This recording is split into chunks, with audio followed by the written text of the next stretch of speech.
Blame Truth here, the Codfather himself, bringing you another video. I'm in a Billy Goat 57 lobby, as you could see here. And what that means, if you're not aware, is I have a bad account that I will just session join and then back that bad account out. And then I have an easy lobby. It's amazing how that works. And some people will get mad about that. I just want to be completely upfront with it, because I also want to be upfront with the fact that this does not make the game any better. The game still sucks. Right hand to God right now. The game's been out for 13 days, nearly 2 weeks at this point, and I am level 25. I just hit level 25 like yesterday, and I still have no desire to really play. I literally just play enough to get some gameplay for YouTube and whatnot. And that's really it. I would not play this game at all if I didn't have a YouTube channel based on Call of Duty. And the people that say, play something else, BT. Guys, YouTube's a lot like getting married, okay? You kind of pick one thing, and then you're kind of stuck with it. You can get a divorce from it, but man, it's going to be a big old mess, and I don't want Call of Duty to take half of everything I own. Okay, let's get into the meat and potatoes of this video, though. It is Thanksgiving. Happy Thanksgiving if you celebrate it. I have already celebrated it, and me and my mom ate McDonald's. I'm not kidding. That was my Thanksgiving celebration. We ate McDonald's and watched Pawn Stars. I know a guy who's an expert in skill-based matchmaking. That's a Rick Harrison reference, but I really do. Well, I don't know him personally, but I found him on Twitter, and this is where things get really interesting. Skill-based matchmaking is a topic I've covered quite a bit, and I would say 90 to 95% of people want it at the very least addressed and explained, because we want to know what the hell's happening in our video game. You know, every other dev ever is super upfront about it. Every other studio ever is super upfront about it. They're very honest about it. Yet Call of Duty isn't. Activision will not let the devs talk about it, and it remains a mystery to this day outside of testing from like Drifter and Exclusive Ace and stuff like that. And there's a lot of conspiracy theories behind it. There's a lot of just, I don't know, shadiness with it. And it's one of those things, the 10% of people, and that's a statistic I just made up on the spot, but the 10% of people that are in support of skill-based matchmaking, they always have the same exact arguments. They are literally parrots. They will say, you just want to beat up on noobs, and it's not fair to the noobs, and you don't want to face people of your own skill level. And every time I see this argument, I get a little bit dumber, and then I realize if I keep reading this argument, I'm going to be as dumb as the person writing this argument out. So I need to just, close down my social medias and stuff like that, get off the internet, close my phone out, and go do something more productive. So this should be the end-all, be-all argument to skill-based matchmaking. Any just malding, Twitter-addicted jackass and their estrogenic fanboys who smash the like button on any post defending skill-based matchmaking, and God knows that's the only thing they're going to smash because they're not getting laid. Anyone like that, just link them this entire thread I'm about to cover here. Do not engage with these idiots. Do not talk to them. They are simply too far gone. I'm telling you right now, before I even get into this, playing this game reverse boosted it's still not fun. Playing this game sweating my balls off every lobby is still not fun. Both things are boring. There is no sense of just that sandbox, what's going to happen in this particular lobby, I don't know, mood to Call of Duty anymore. This ex-Halo 2, Halo 3 developer, which made, I guess, a very old-school version of skill-based matchmaking, chimed in on the subject, and again, anyone defending Call of Duty skill-based matchmaking, just send them this thread and tell them to shut the fuck up. If you're not going to listen to me and the countless other content creators who keep preaching against it, then this super successful person who helped develop one of the most legendary first-person shooters of all time should just shut up anyone else. Like, they have more merit than anyone else in the space, me included. Listen to this person here. Let's go over the Twitter thread, shall we? Max Hoberman says, the ignorance here is infuriating, and he links this article in support of skill-based matchmaking or whatever. In Call of Duty, I mean. I see mention of the skill-based matchmaking component I designed for Halo 2 and 3 on the site every so often. It's usually mentioned reverently, but then an outlier jumps in to claim it can't work today. I disagree. What I implemented cleanly divided the space into ranked and unranked matchmaking playlists. Ranked filtered opponents based on level. This was for when you wanted a competitive match, but even then, I intentionally allowed variability in the range of levels we matched you with. This variability was a topic of hot debate internally during development 20 years ago. Obviously, no one wants to get stomped continuously. On the flip side, it gets dull for most people continuously stomping others. However, it is fun having the upper hand some of the time.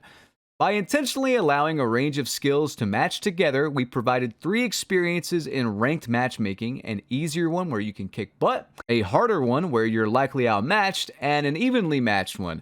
My theory was that a good mix of these 3 was ideal. If you take nothing else from this, take in that sentence and say it over and over, like Jack in The Shining.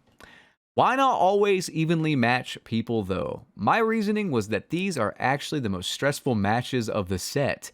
Sure, they're the most fun to watch for spectators. Games come down to the wire. That's because the team that wins is the team that outperforms expectations.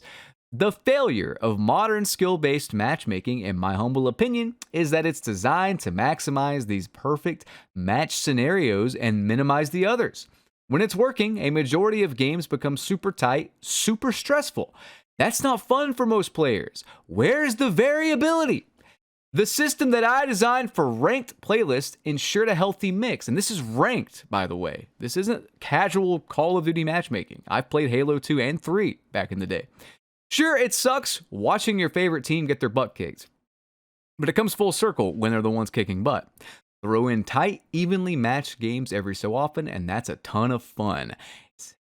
I haven't even gotten to unranked playlists yet. I designed these to not factor in skill level in the search for opponents. Yes, our engineers utilized the same codebase and kept skill level as a search criteria, but we substantially deprioritized it in matchmaking. We also didn't track skill and level globally, only per playlist. The net result was that unranked matchmaking allowed a very wide range of skill levels to match together for what everyone agreed was casual, inconsequential fun. Again, that's the way it should be, in my opinion. Yes, since the natural skill level distribution of players follows a bell curve, there are outliers. Inherent low skill and high skill players. Characterizing the high skill ones as sweaty teens hopped up on Monster Energy is really disrespectful. It kind of is. Even I'm guilty of it too.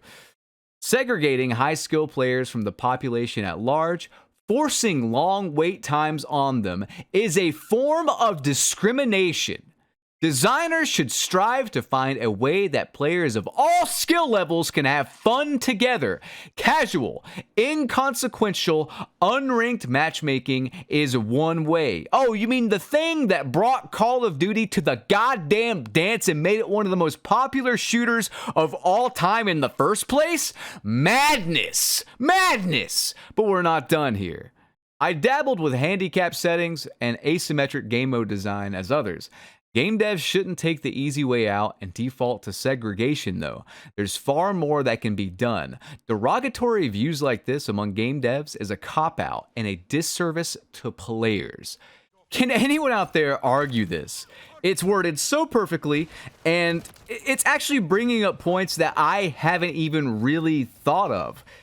Maybe I've said them in passing, but I've never really hammered home the fact that segregating high skill players and putting them in these matches with long wait times, high pings, you name it, is literally a form of discrimination. And before any idiot out there says that, oh, well, good players beating up on bad players is a form of discrimination.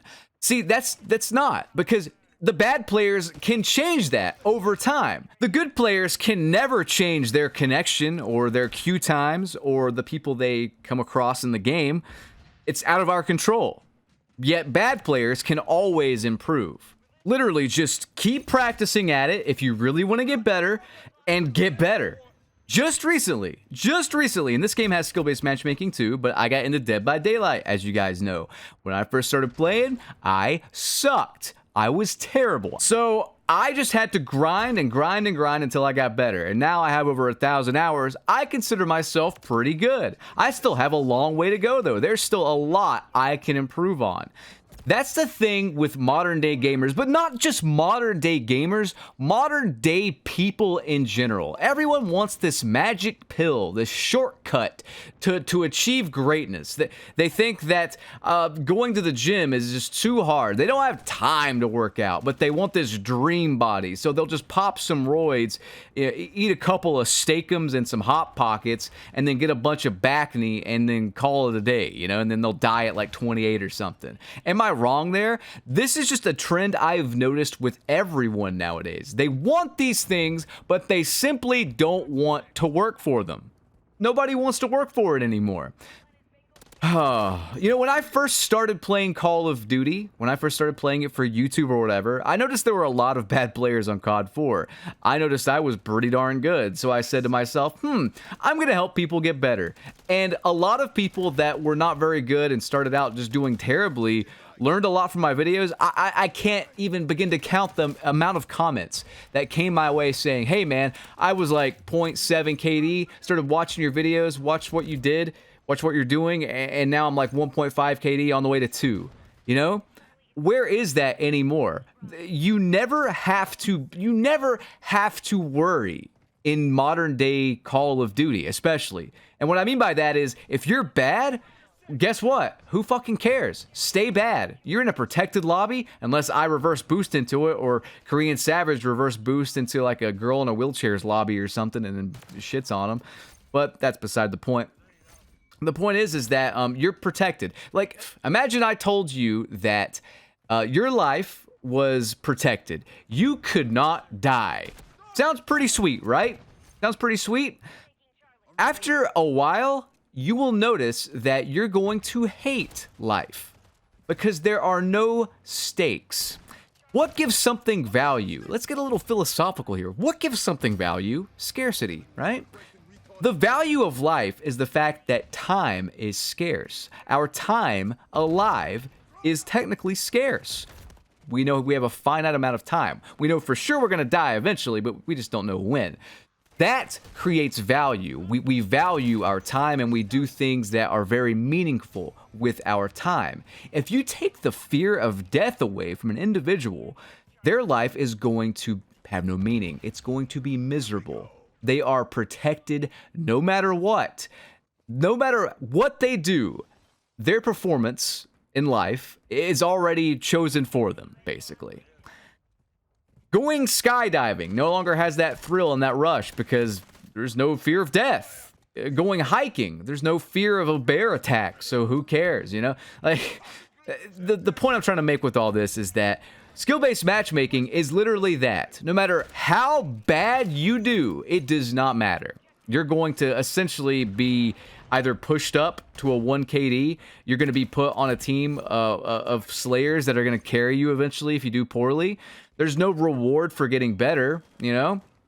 Like, I mean, a less dark, I guess, example is, why would you go to the gym if you put in 5 hours of gym time 3 days a week, 4 days a week, we'll say. 4 days a week, yeah, we'll go with that. 5 hours of gym time every single day, 4 days a week, 20 hours of gym time. And yet this guy over here puts in 10 minutes once per week, and you guys look the exact same. That is modern day skill-based matchmaking. And truthfully, that guy that is just putting in 10 minutes of time and looking as good as someone who puts in 20 hours of time shouldn't want that. But we've been conditioned to just be handed things, not realizing that these things we are being handed and these entitlements and these things like that are just making us weak. They're making us entitled, they're making us weak, and they're making us soft. Everything nowadays is just, I don't know, like the bar has been set so low that I find that most things that I consume, whether it be video games, movies, TV shows, online content, whatever, most of these things are god awful. There are a few exceptions where these things will come out, whether it be a video game, movie, whatever, and they're amazing. Some of the best things I've ever seen, actually. So I know the talent is there, but for the most part, the majority of things are complete garbage. And this mindset that created skill-based matchmaking is to blame. This isn't some conspiracy theory. I'm not talking about bots or, rigged gunfights or whatever. This is literal real life. This is psychology. This is philosophical musings, whatever you want to call it. I'm out of time though, guys. I hope you enjoyed. Rate, comment, and subscribe. Peace out.